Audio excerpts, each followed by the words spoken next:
Panatilihin ninyo ang inyong sarili sa pag-ibig ng Diyos na naghihintay sa awa ng ating Panginoong Hesukristo tungo sa buhay na walang hanggan.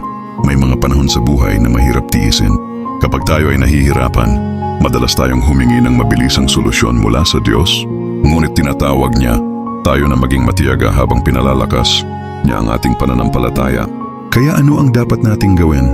Magpahinga tayo sa kanyang pag-ibig na nagtitiwalang hindi niya tayo iniwan habang hinihintay natin ang katuparan ng kanyang pangako at ang kanyang mapagpalayang awa.